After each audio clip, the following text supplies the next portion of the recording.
PDM, my parish, my development, my life.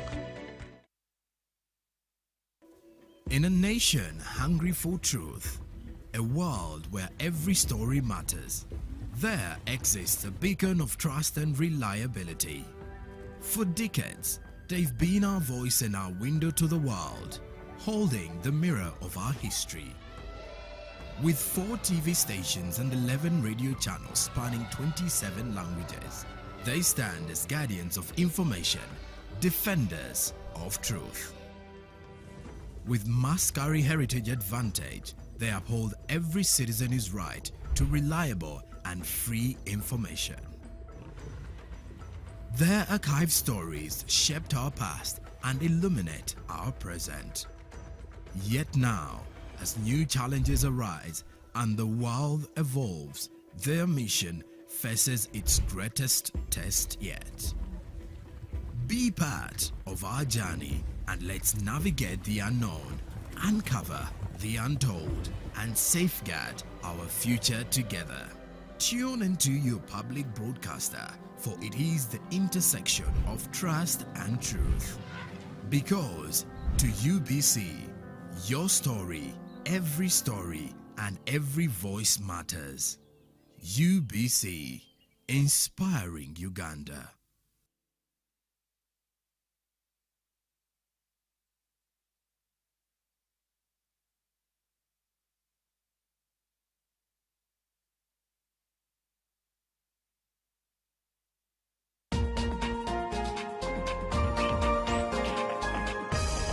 We're going to be talking about farming, but it's not me that's going to do that. My name is Hava K. Luanga. My name is Larry Charles K. Let's go! Mixed farm is a type of farming that involves growing crops and raising livestock. This is the spice garden and for the vegetables. My first favorite spice has to be black pepper.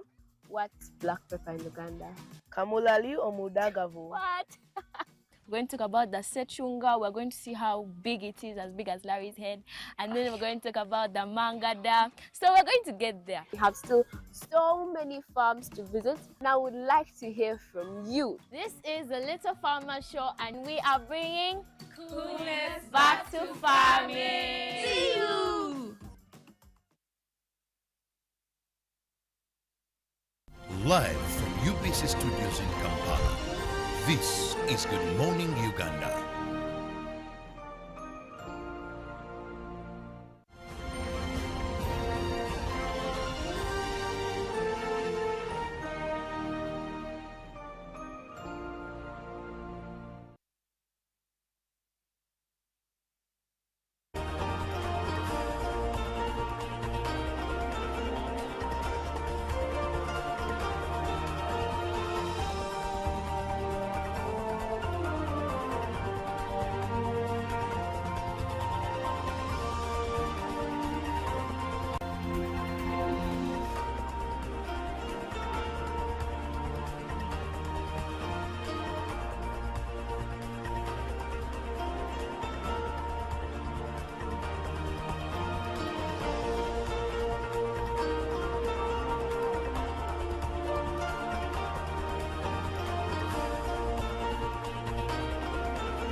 It's such a cold morning. I don't know how you've managed to make it to work, but a tip from me is wake up earlier, especially that it's a raining season.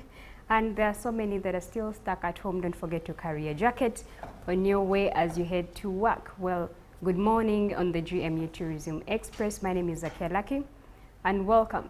Thank you for joining us this morning. Well, we've had cultures immensely being promoted through festivals. I've personally had great experiences in these ones, but let's talk about the most recent one, the Kadodi Festival that happened recently. And this mostly celebrates the cultures coming from eastern part of Uganda. And there's this most exciting thing that happens, the Kadodi dance itself, which is a great dance that has been promoted worldwide besides the others. And when you look at what happens on these events, is culture mostly that is being promoted when we talk about the dance and how these people have painted all their faces, what they are wearing, and the chantings that are being done on ground. It is a great thing to participate in or even go and be a part of. And when you look about the foods and the drinks that they usually showcase on ground, is also another beautiful thing to see. When you get to see how men are seated, you know, on these pots and chatting as they take the local drink. It's also culture. This is where you get to see the people that you went to school with back in the days, the people that you've not seen in a long time, others you've met in Kampala, probably last seen in the village. And we like it that these have been also happening in Kampala to bring back the roots here to those that have not made time to go back to the village. But it all comes back to culture. When we talk about the outfits, that's the time when we all show up in our cultural outfits, or even something that depicts what our roots used to be. Just like the frames that are being on the screen showcased, you can see the colors that are on screen and how people immensely participate in this. But it's not just Kadodi Festival, there's so many others. Talking about Bachuga Festival itself that has been happening over the years. And this is also where I come from, and I have had a chance to also attend it. You get to interact, like we earlier said, but also there's showcasing culture coming from that part of the world. They get to showcase their local drinks. Some of them are quite similar, but of course the tastes and how they are made and the names are different. Because when you come to Chigezi, you realize, or the Bachuga Festival, the drink they're taking is actually different from what is being taken in the eastern part of Uganda. Most of you have heard about Enturire or Muramba, and that is why you get to taste it in those wooden cups, sometimes the pots, and displaying traditional art forms such as music, dance, and handcrafts.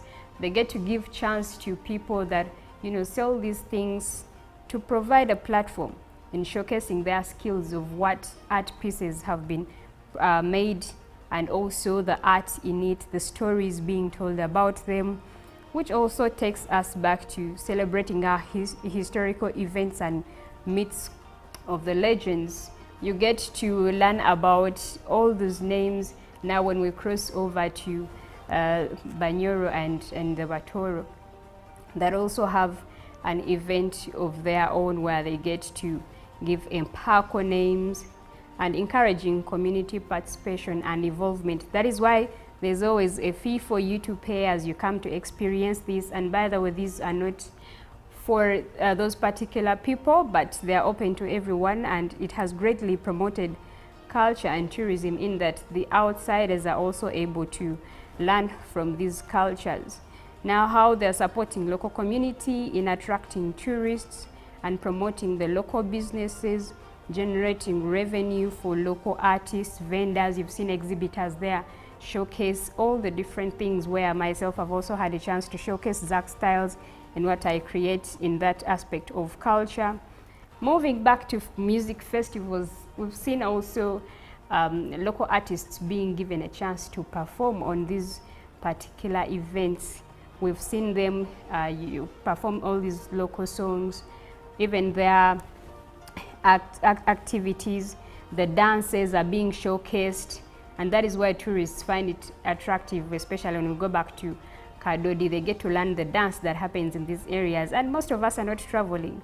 So when you have not had a chance of visiting probably Eastern Uganda, at least you get to feel the culture when you get to Kadodi Festival. And that is how you learn about what is happening in the outside coast. Uganda is mostly, you know, rich with cultures.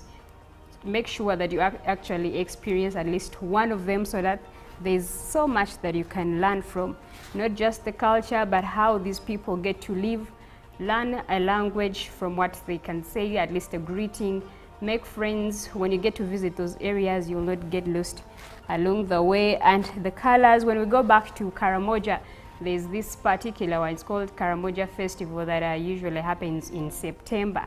Now that one does not only attract Karimajong, but it has always brought in people coming in from different, neighboring countries as well, Ethiopians, and, people coming in to experience their culture, which also relates to the neighboring cultures from the east as well, which is the Itesot in Soroti, and those ones usually have the Ateke festival, where they get to celebrate, their dances as well. You can see pictures of all the art. Previously, they had hosted kings from different, countries to come and be a part of their festival as they celebrate their cultures. We like it that festivals are getting to do this part in creating culture, because it is only at that point that you get to pull out that outfit that you've kept for a very long time, that emerges from your culture. It is that time that you connect with your people. It is that time that you also learn what you have not seen, and if you have not traveled as well, you get a chance to experience it. Like myself, when I experienced the Kadodi festival, I had never been in the eastern part of Uganda, but I got to learn about the dance and the language and how these people live, and it's really beautiful. So make it a point when these events come in, make it a point to be a part of them, so that you learn about what happens, experience it, and maybe this can entice you to get to visit those areas as we continue to promote culture in tourism. Well, thank you for being with us, and we are still on Good Morning Uganda. Stick around as we come through for Good Morning Business segment with Julie.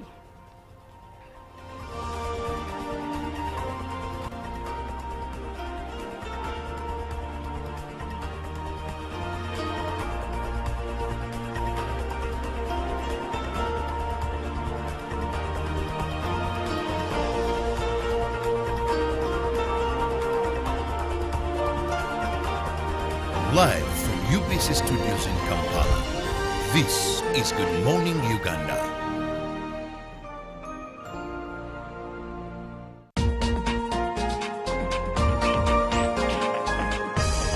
We're going to be talking about farming, but it's not me that's going to do that. My name is Hava K. Luanga. My name is Larry Charles K. Let's go! Mixed farm is a type of farming that involves growing crops and raising livestock. This is the spice garden and for the vegetables. My first favorite spice has to be black pepper. What's black pepper in Uganda? Kamulali or mudagavu. What? We're going to talk about the sechunga. We're going to see how big it is, as big as Larry's head. And then we're going to talk about the mangada. So we're going to get there. We have still so many farms to visit, and I would like to hear from you. This is the Little Farmer Show, and we are bringing coolness back to farming. See you!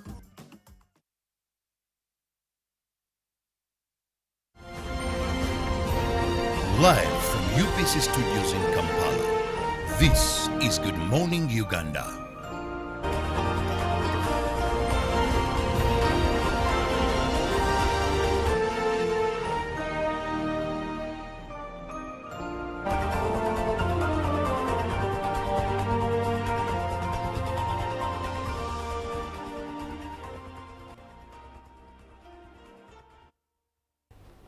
Good morning, Uganda. Welcome back from JMU Tourism Express with Zakia Laki, and that was profound information on cultural tourism and how the different cultures in Uganda, many cultures in Uganda at that, celebrate their different festivities, functions, rituals, but all bringing beauty to the eye and to the events as well. Now in GMU Business today, we start off with matters agriculture, and the Agricultural Business Initiative is fostering sustainable finance through training through a training program to enhance the capacity for Tier 4 financial institutions. Now, these integrate environmental, social, and governance best practices. And the Agricultural Business Initiative, ABI, has trained financial institutions and SACCOs to align with the environmental, social, and governance best practices on ESG integration for Tier 4 financial institutions. Now, this aligns Uganda's financial sector to global standards of responsible investment, and representatives from microfinance institutions, SACCOs, and other Tier 4 entities explored how to embed ESG principles into their own initiatives, which also opens doors to new investment opportunities. Participation underscored and shared recognition of the need to integrate ESG practices, not just as a trend, but as a strategic imperative. Now, moving on, there is a saying that when two elephants or more elephants fight, the grass definitely suffers, and that is what is happening with the trade war between the US and China. Many other countries continue to suffer, and India is not any different. Now, in India, the pace at 64-year-old Thirunavkasu's spinning mill in southern India's Tamil Nadu state has noticeably slowed down. The viscose yarn, a popular material that goes into making woven garments that Thirunavkasu produces, now sits in storage as orders from local factories have dropped nearly 40% in the last month. That's because China import of the material has become cheaper by 15 rupees, that is $0.18 per kilo, and has flooded Indian ports, with Donald Trump imposing tariffs of up to 145% on the Chinese goods going into the US. Manufacturers in China have begun looking for alternative markets. And India's textile makers say they are bearing the brunt of the trade tensions as Chinese producers are dumping yarn in key production hubs.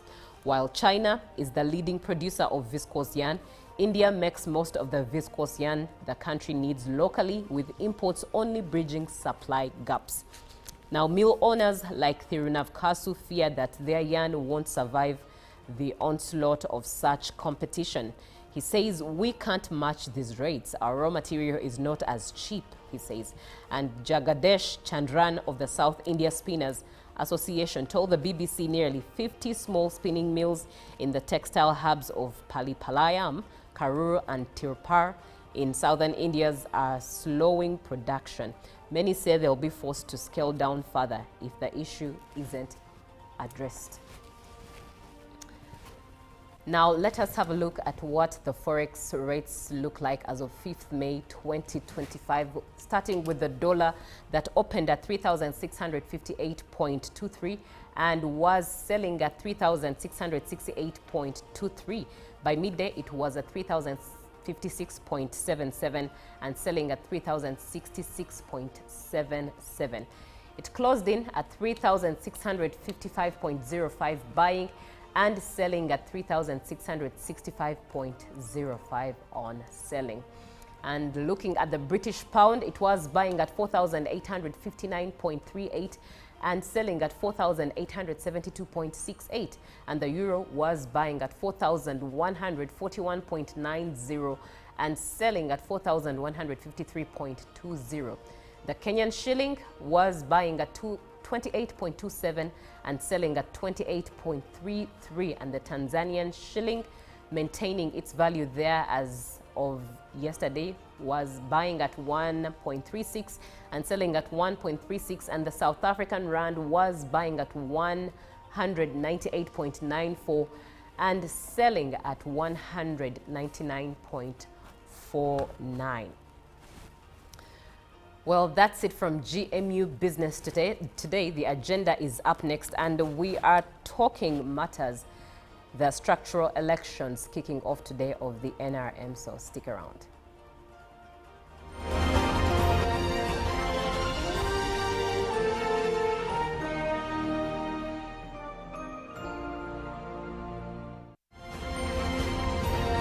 Live from UBC Studios in Kampala, this is Good Morning Uganda.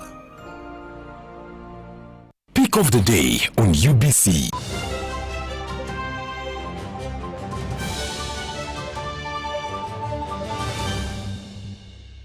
was brought to you by I'll call you every day, yeah, yo, baby, don't know. You can now get all the Chibuzi out with MTN voice bundles. Call all networks. Kubei Dondoro. Buy a 25-minute voice bundle for only 1,000 or buy any daily voice bundle of your choice. Dial *100 *21 hash and select daily or use the My MTN app.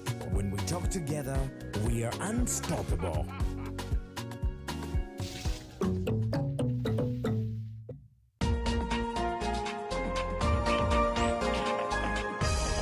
We're going to be talking about farming, but it's not me that's going to do that. My name is Hava K. Luanga. My name is Larry Charles K. Let's go! Mixed farm is a type of farming that involves growing crops and raising livestock. This is the spice garden and for the vegetables. My first favorite spice has to be black pepper. What's black pepper in Uganda? Kamulali or mudagavu. What? We're going to talk about the sechunga. We're going to see how big it is, as big as Larry's head. And then we're going to talk about the mangada. So we're going to get there. We have still so many farms to visit. And I would like to hear from you. This is the Little Farmer Show, and we are bringing coolness back to farming. See you!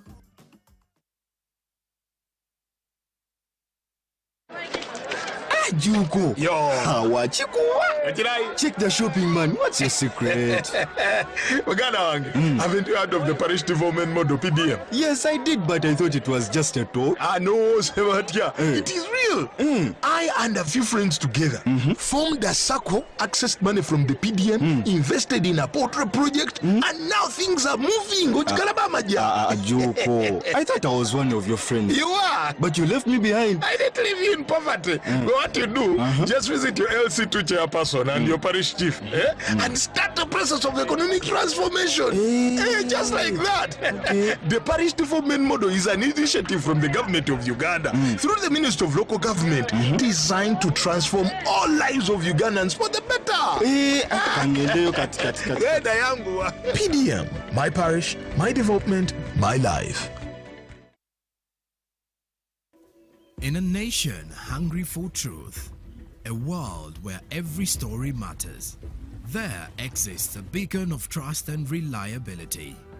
For decades, they've been our voice and our window to the world, holding the mirror of our history. With 4 TV stations and 11 radio channels spanning 27 languages, they stand as guardians of information, defenders of truth. With Mascari Heritage Advantage, they uphold every citizen's right to reliable and free information. Their archived stories shaped our past and illuminate our present. Yet now, as new challenges arise and the world evolves, their mission faces its greatest test yet. Be part of our journey and let's navigate the unknown, uncover the untold, and safeguard our future together. Tune into your public broadcaster, for it is the intersection of trust and truth. Because to UBC, your story, and every voice matters. UBC, inspiring Uganda.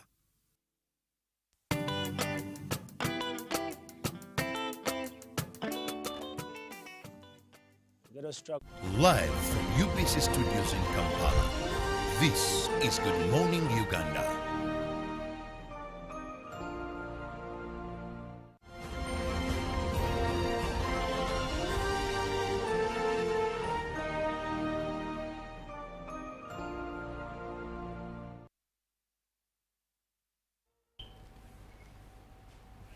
Well, good morning, Uganda. Thank you so much for sticking around to UBC here to inspire you. My name is Julie Nantaba Musisi, and I am with Robert Chirabo Nyonyintono. On the agenda, we are talking about the NRM party elections structural elections that are going on today in over 72,000 villages across Uganda, as the president of Uganda addressed the nation in regards to that particular one.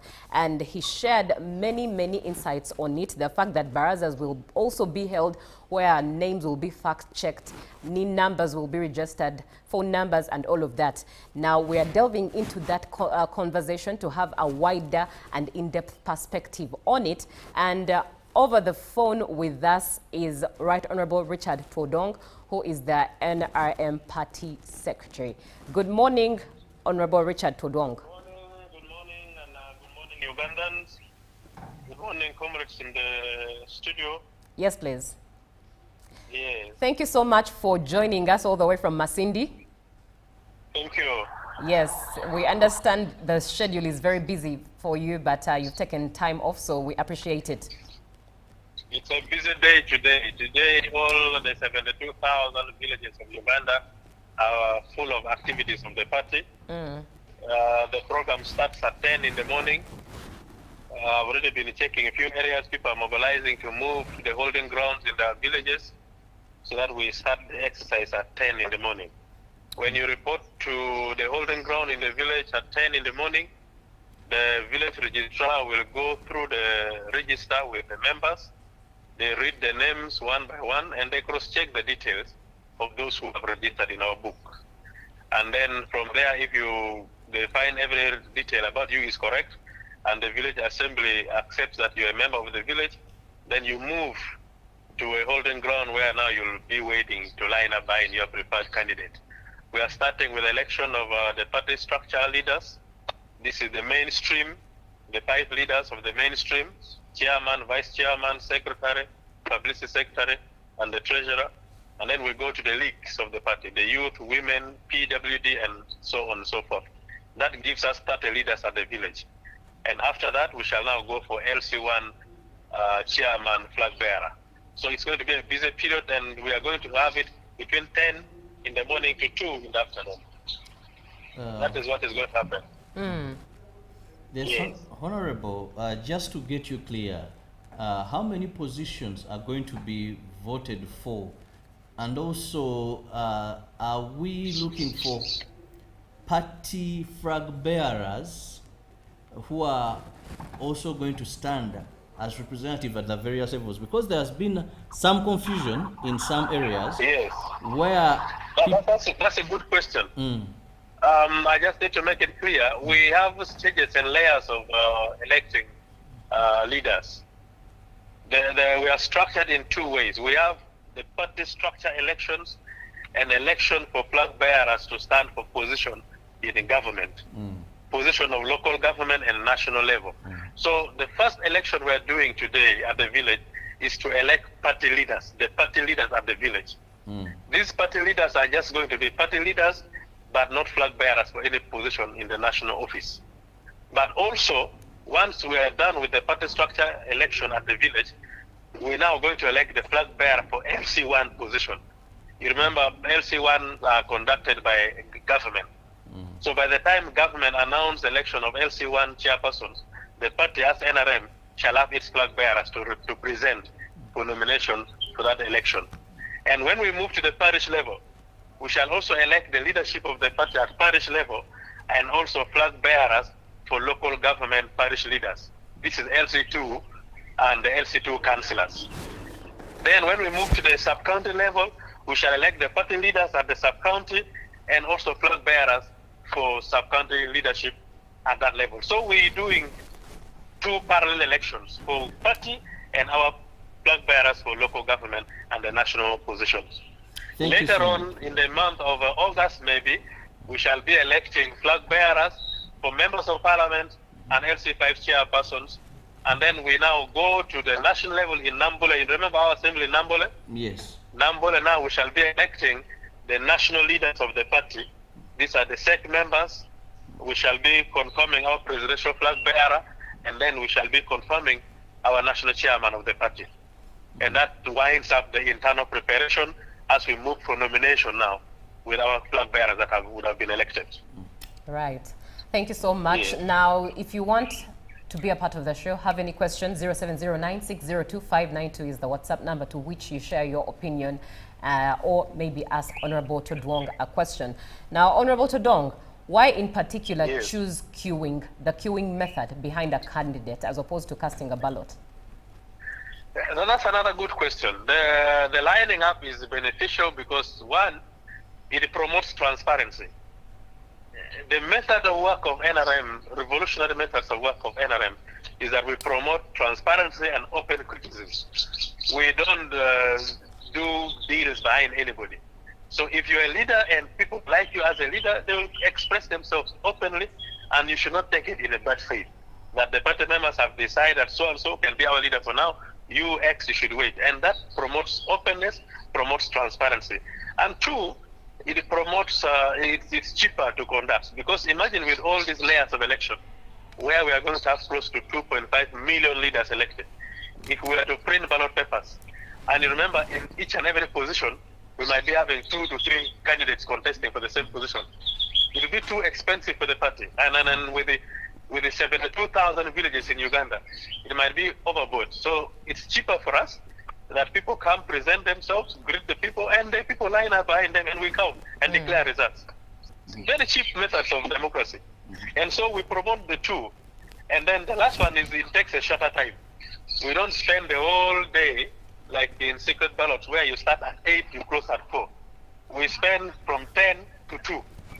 We are going to be busy from 10 in the morning to 2 o'clock in the afternoon. And we close the station. It allows people to go and continue doing the other work. Yes. So that is the beauty of lining up. Honorable, let's also look at what is required of the NRM supporters. I wake up this morning, what should I go with? Or what is expected of me when I reach this venue? We registered our members in our register in the past. We did it 2 times registration.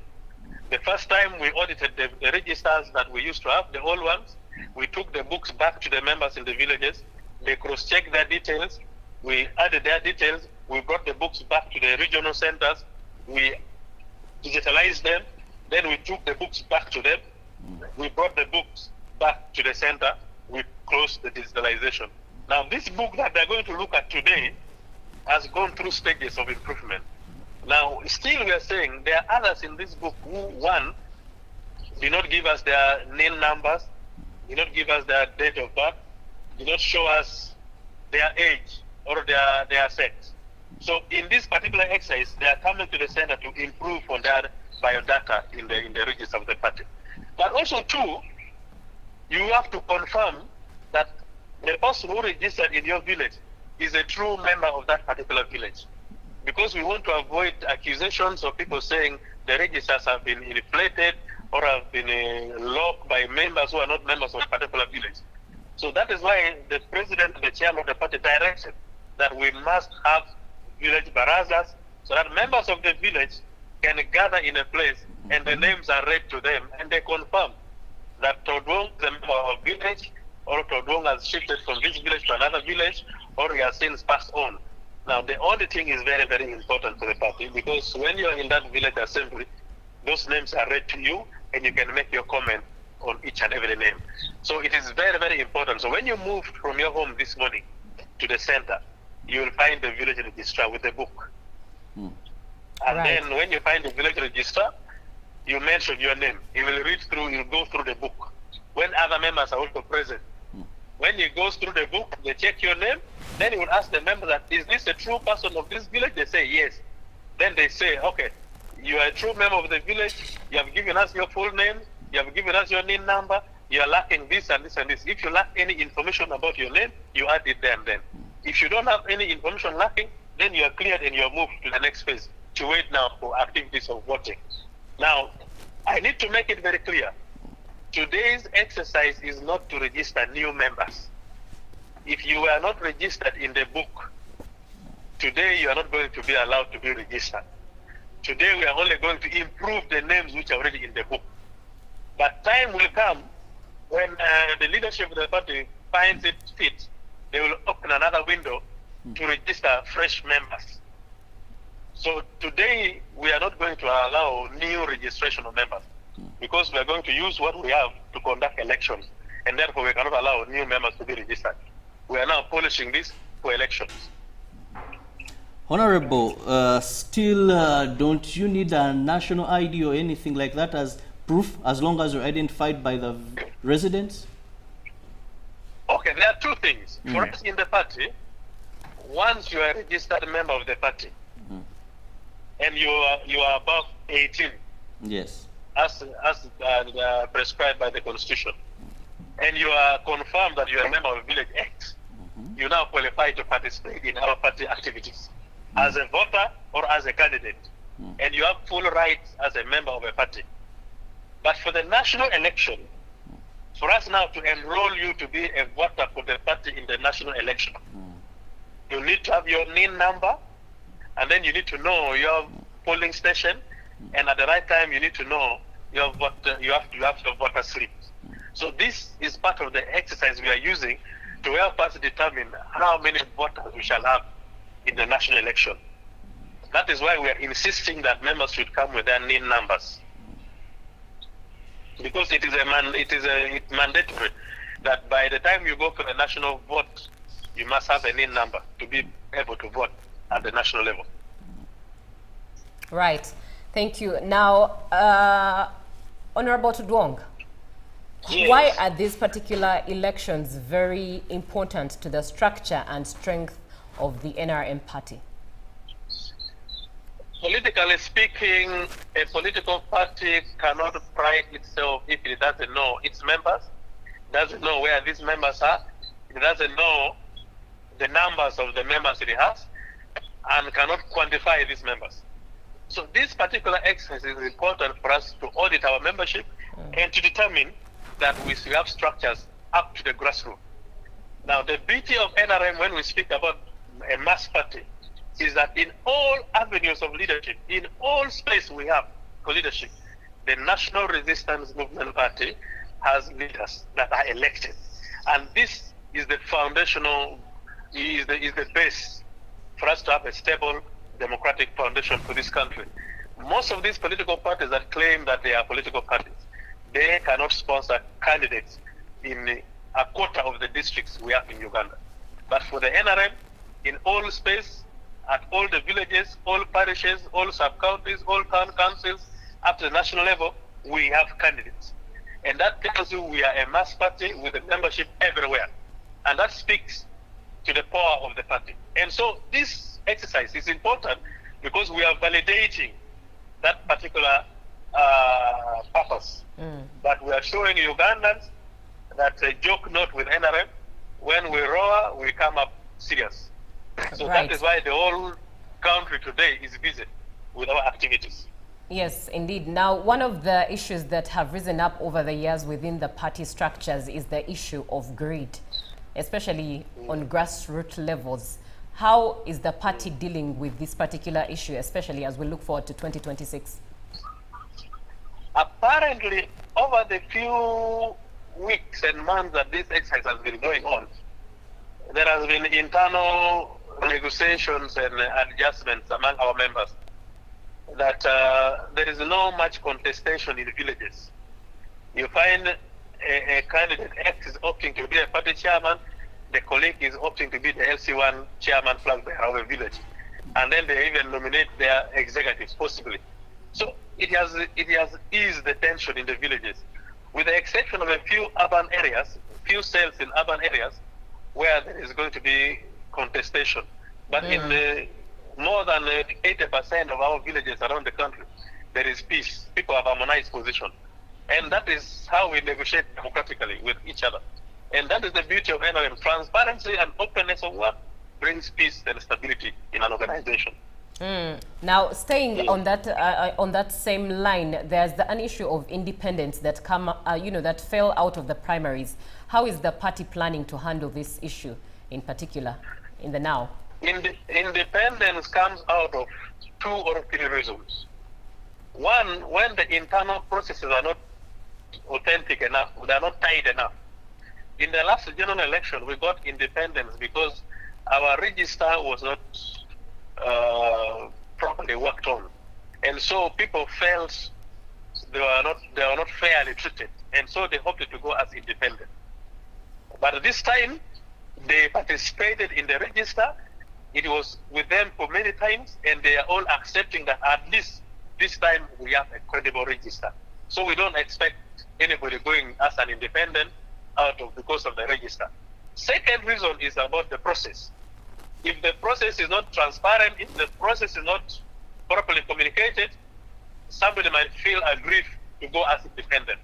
But we have been communicating this, we have involved everybody, and we have started with the party structure. Before we go to the main one of members of parliament, LC5 chairman, the one which is heavily contested, we are testing our register with the party structure, knowing that by the time we get to that, we could have addressed all these other small issues that could have come up because of the register. The third one, of course, could be ideological malnourishment.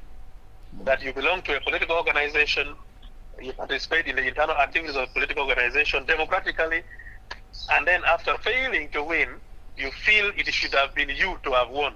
Then you continue disturbing the party. Now that is indiscipline. So that reason is talked about in our constitution, Schedule 4 of the constitution, on codes of conduct of party members and the do's and don'ts of party members. Because when you participate in an exercise, you keep quiet, you proceed up to the end, results are declared, you are quiet. Then after results, you start saying, I was cheated, I have to go as independent. Then you're being unfair to your party. So those are the only main three reasons why people go as independent. Now, Honorable, you've talked about being in the register. And the register that previously had issues. Let's look at some hotspots, like in Sembabule, Remiaga, where we are told that the yellow book went missing. And we never know. This could be also in other areas. How then are these people going to move forward? And how have you planned for peace in some of these red, would I call them districts or areas? I know by this morning I have all the details of areas where we have issues. Out of the 152 districts, I have some few issues in about 14 districts and in a few villages, not in all of them. I have issues in the Chotera district. I have issues in Wakiso district. I have issues in Entebbe municipality. I have issues in Machindi division.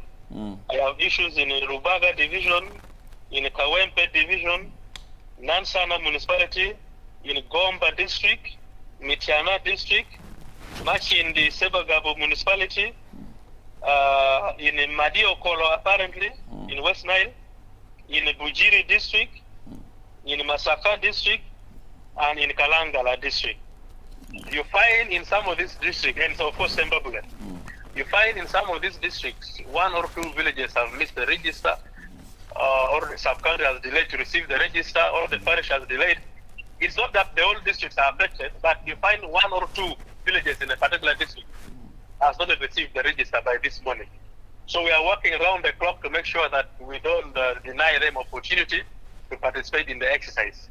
In an area where the register has not arrived by 10 this morning, we have given them permission as the village executives to improvise, register the names of the members of that village which are there.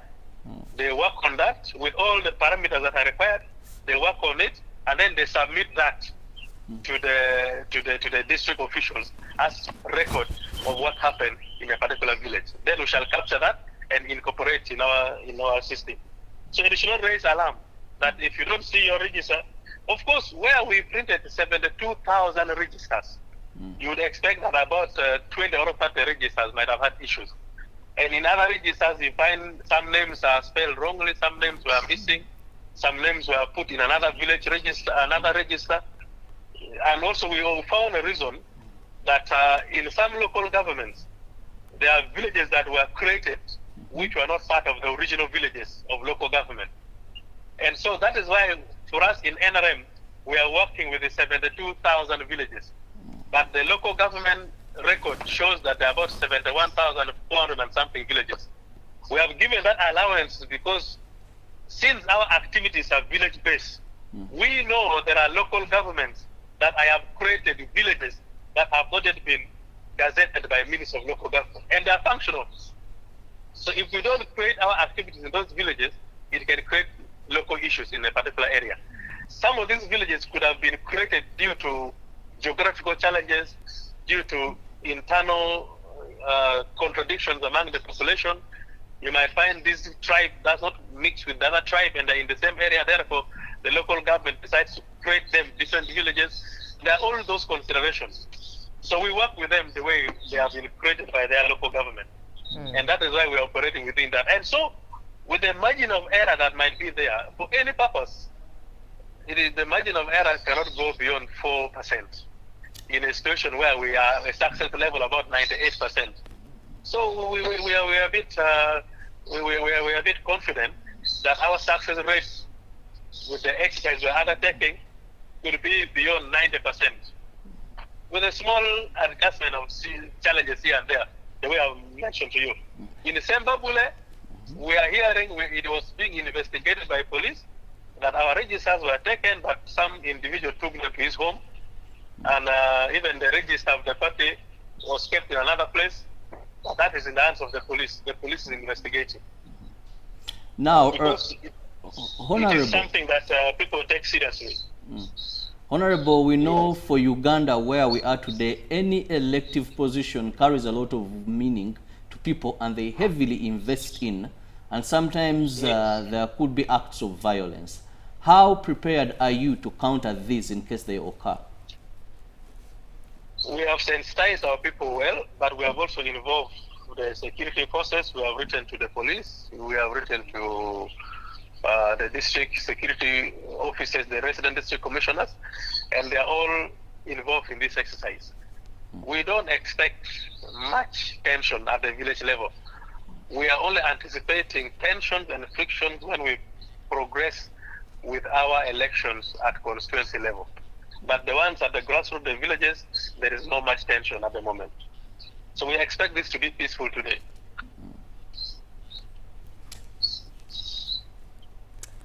All right. Yeah. All right. Thank you so much. 0709602592 is the number to which you can share your questions. And there are a few comments and questions coming in, right, Honorable Podwong. There's one that says, thanks for the show. Please ask him what is expected from the voters. The expectations from the voters is definitely you're a voter, you're going to the station. The most important thing for you is to go and confirm that your name is in the party register to qualify you to be a party member. 2, that the name which is there has all the details that are required to be there. You have your NIN number, you have your date of birth, you have your telephone number, and so on and so forth. Then the second thing is you need to follow the instructions of the presiding officer to help you support your candidate and line up behind your candidate.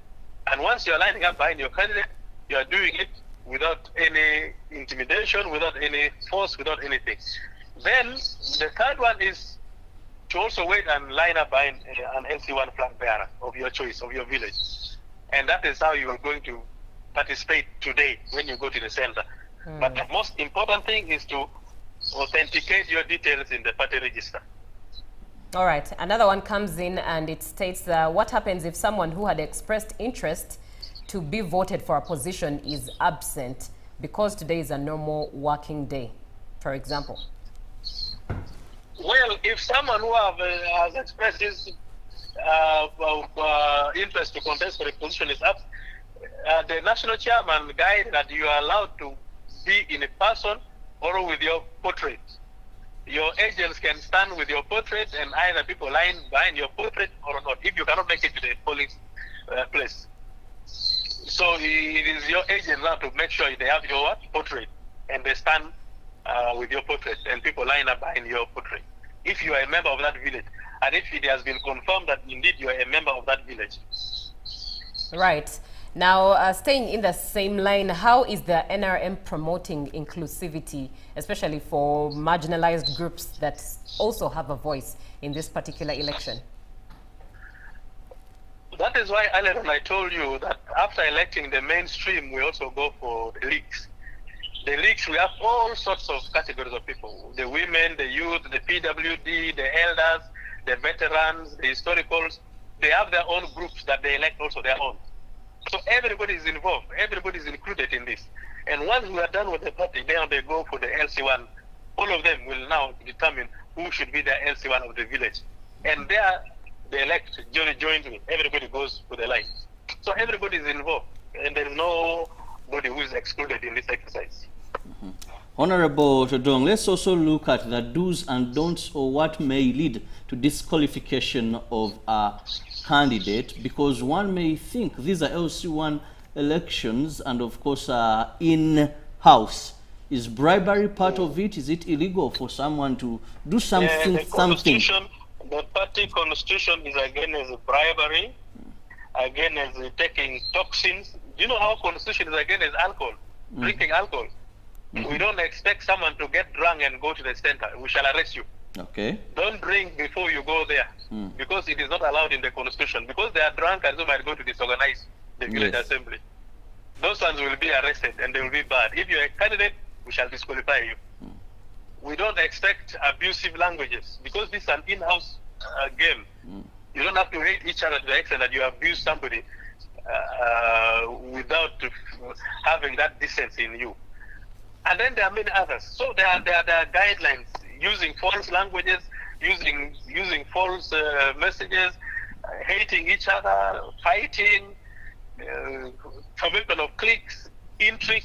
We don't allow all those in this exercise. Yes. Well, you've just talked about drinking for people at the grassroots. Some of our constitution is against drinking. Drinking to the extent that you get drunk and you disorganize others. We don't allow that. Okay, then the gangs, they are usually candidates, are they limited to? Of late we've had, I don't want to call them political gangs. Because the rules are very strict. Only those who qualify to vote and they are in our books will access the area which will be marked by string around an open football field where activities are going to take place. If you're not a member of that, you stand from a distance and you observe from a distance. Two, the reason we have decided that in the whole country the activities takes place from between 10 to 2 is that we don't want people to move from village X to village B. In the past that was the case, because we had opened these activities for the whole day. That village 1 will decide to do its election in the morning, another will decide to do its election in the afternoon, and therefore you find people moving from one village to another village to cause chaos, to disorganize the other village. So we have decided that for the purpose of sanity and unity, let the exercise start at 10 and ends at 2 all over Uganda. We have only got a petition from Rubirizi district, because today in the Rubirizi district, there is a big market. It's a market day. So the members there asked that they should conduct their elections tomorrow. So that today they first attend to the market, which is taking place in the Rubirizi district. So it is only one district that is not conducting elections today. But the rest of the districts in Uganda, we are busy today.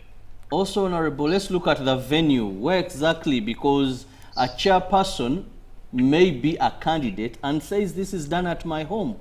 Do we have special designated areas where this is going to take place? We don't allow this to take place in anybody's home.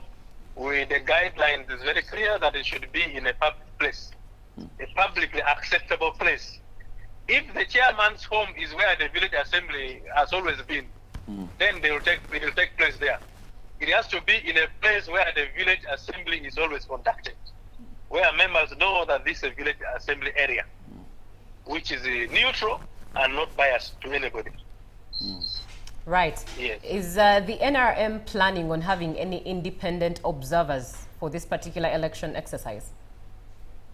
Of course, those who requested to observe have already gone even to the field. There are those who requested that we should allow them to move around to observe. It's an open space. 72,000 villages, those are 72,000 polling stations in Uganda. The National Electoral Commission has all about 38,000. So the NRM has 72,000 polling stations. So people are free to move to any area to observe what is taking place. Right. Now, some of the questions coming in still. Good morning, UBC. I would like to know if one person can stand for positions in both party structure and flag bearer. Yes, in other areas we have also got information that you find the village has decided that somebody is also the NRM chairman and also LC1 flag bearer. It's possible. That can happen. Right. Thank you so much. Once again, we are speaking to Richard Todwong, the Secretary General of the NRM party, and NRM lower level structural elections are kicking off today, and it's the conversation that we are having. Honorable Todwong, let's look at issues that usually come up. Facilitation. Do we have specific or designated to conduct this election? Is it going to be a goodwill of a member? I look at the yellow book and I declare myself the presiding officer. Also clarify on this. No, our electoral officers have facilitations that have been marked for them, which is being given by the NRM Electoral Commission. In our system, the NRM Electoral Commission headed by Dr. Tanga Odoe is the one conducting this exercise. Me as the Secretary General, I am just providing an oversight role and I'm overseeing what is happening. But the nitty-gritty of the exercise, making sure that little water is given to the presiding officer. The presiding officer has his pen. He has a string that is tied around the field where everything is going to take place. He has a copy of the register with him. That is the work of the NRM Electoral Commission, which they have been doing from the time we announced the roadmap. Okay. So you talked of a number of activities. For example, in Kampala now it's raining. I know you're in Masindi heading further to oversee this, but we look at these two, the party structure, lower party structure, then the flag bearer as well. 2 p.m. with our time. How are you going to handle this, supposing we clock 2 and we are not yet done? The Bible says God created man to tame nature to his advantage. Nature cannot deter us from our work. If it is raining, you can move to an area where there is no rain, or you can move to a classroom, you can move to a hall. There is a way we always take preventive measures. We are not going to stop our activities because it is raining in a particular place. There is always going to be an alternative venue where members can gather. All right. Now, you did address the issue of independence, but just for clarity's sake, somebody here is still asking, I would like to inform the Secretary General that the independent candidates, especially the MP level, are making us fail. What are you putting in place to eliminate this? When we get to that level, we are going to come with another guidelines for members who want to contest as candidates to be voted for members of parliament or LC5 chairpersons. Right. The rules are going to be more strict, and at the right time we shall come up with that guidelines to them before they are nominated. Right. And David Cosmos here says, good morning, Uganda. Ask Honorable on those who want to contest on the Workers' League, yet they are still active civil servants. We discussed that those who want to contest in Workers' League, because Workers' League are in a way that if you want to be in the Workers' League within the party and you are still in active service, we remember putting a notice that for those who are in active service, there is a deadline within which you should resign. And I'm sure many of them must have resigned by now, because we remember sending circular in that regard. And those who are also willing to be flag bearers for Workers' League going forward, there is also the constitutional mandate within which somebody should have resigned. So that is something that we are working on, and we are following that. Because Workers' League for the party starts also from the grassroots going forward. Right. So, Honorable, for this particular exercise, no resignation is needed? No, for being a member of the structure of the party. Yes. Because if you're a civil servant, the law is against the civil servants being members of political organizations, the political party. But so you have to resign. But one can also be the party flag bearer and becomes a chairperson LC1 who will receive the 120 from government still at the end of the year.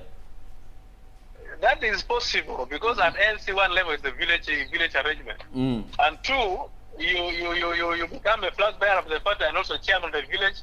And when people give you that mandate at that village level, you qualify because LC1 are not civil servants. The law is against the civil servants.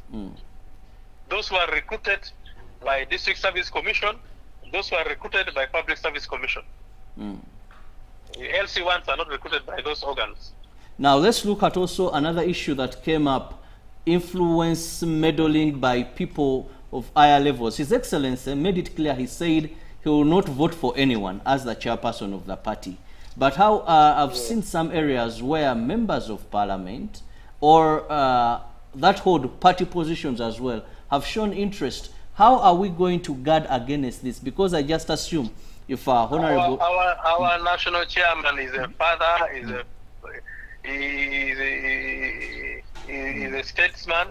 He's not a politician, he's a statesman. And he knows that he is a father to everybody. And therefore, as a father, he doesn't take side with any. He allows them to participate and then accept whoever people have decided to vote for. And how I wish the other senior party leaders can emulate that approach. That we are not part of the conflicts in our districts, we are not part of the conflicts in our regions. We allow people to express their free will in whom they choose to lead them. And as leaders, you only guide them. But unfortunately, some of these leaders take sides because they're also participants. And that is where the problem comes. Right. So we have always pleaded with them to be neutral in some of these things they do. So how will the outcomes of these elections influence policy decisions or grassroots development programs for the NRM? Governance starts from the grassroots. That is why there is the LC1 system, LC2 system, LC3, and so on and so forth. When the National Resistance Movement came to power in 1986, the resistance councils were introduced. The resistance councils were to represent the voices of the people in governance. Initially, in the past, it was only central government that would send its workers to the people. But when NRM came, it decided to also get the people's representative to come to the decision-making table of government. And that is why there is the LC system, there is a council system, there's a mix of representation. And that is the beauty of where decision-making takes place and governance is implemented. So I believe with the approach, nothing will go wrong. Right. Thank you very much. Well, Honorable... Thank you. Can I hit the roads? in just a few, one last question for you.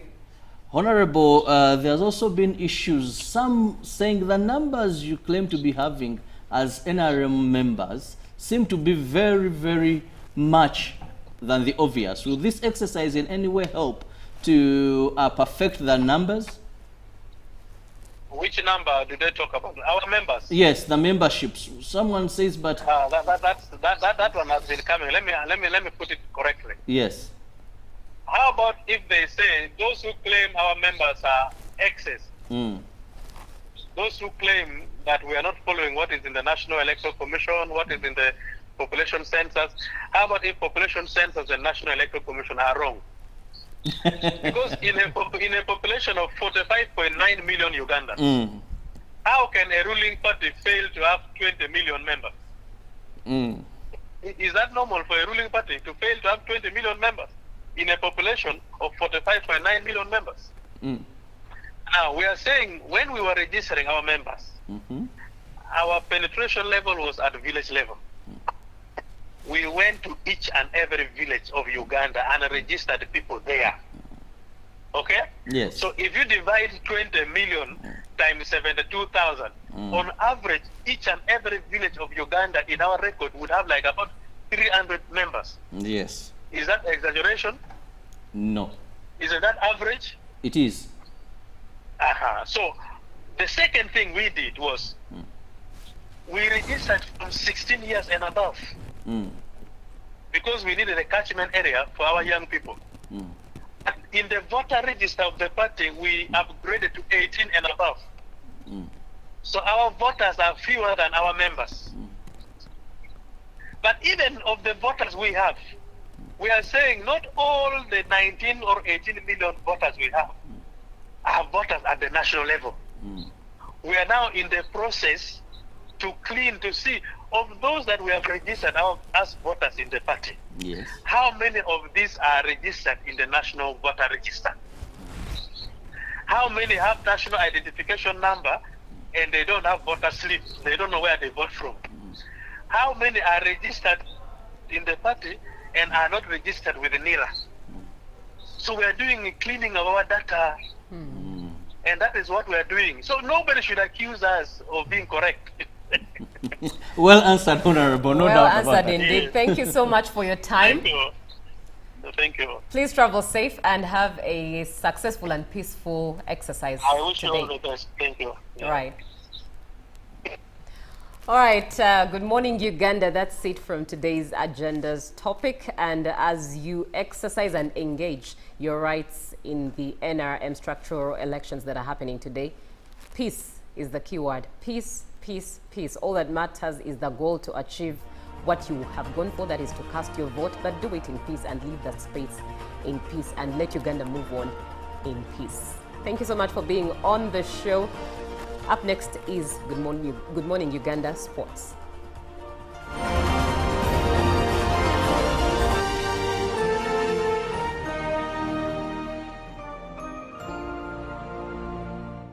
Live from UBC Studios in Kampala, this is Good Morning Uganda.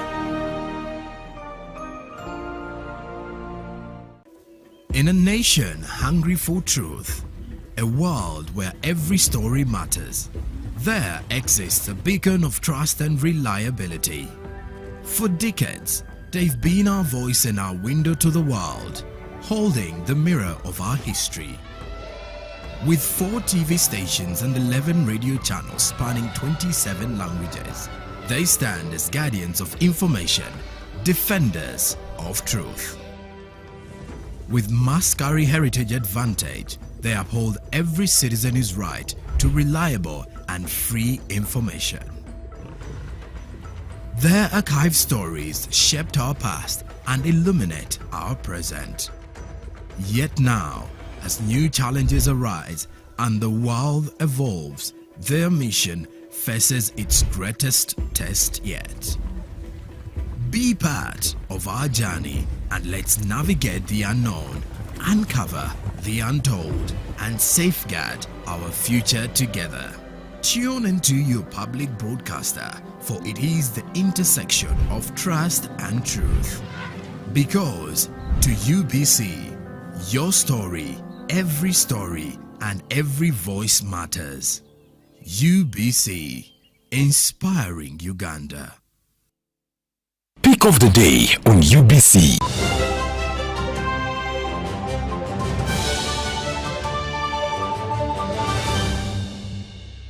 Was brought to you by I'll call you every day, yeah, yo, baby, don't know. You can now get all the Chibuzi out with MTN voice bundles. Call all networks. Kubei Dondoro. Buy a 25-minute voice bundle for only 1,000. Or buy any daily voice bundle of your choice. Dial *100 *21# and select daily, or use the My MTN app. When we talk together, we are unstoppable.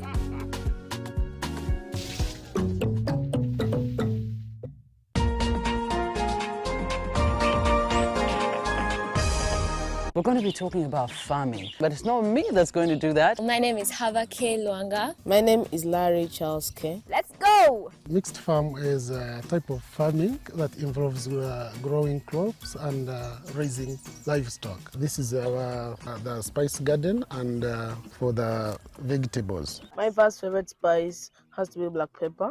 What's black pepper in Uganda? Kamulali or mudagavu. What? We're going to talk about the sechunga. We're going to see how big it is, as big as Larry's head. And then we're going to talk about the mangada. So we're going to get there. We have still so many farms to visit. And I would like to hear from you. This is the Little Farmer Show, and we are bringing coolness back to farming. See you!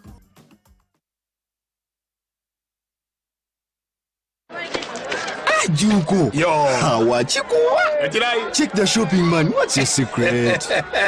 Haven't you heard of the parish development model PDM? Yes, I did, but I thought it was just a talk. No, Sebatia. It is real. I and a few friends together formed a circle, accessed money from the PDM, invested in a portrait project, and now things are moving. Joko, I thought I was one of your friends. You are. But you left me behind. I didn't leave you in poverty. What you do, just visit your LC2 chairperson and your parish chief and start the process of economic transformation. Just like that. The parish development model is an initiative from the government of Uganda through the Ministry of Local Government designed to transform all lives of Ugandans for the better. PDM, my parish, my development, my life. Live from UBC Studios.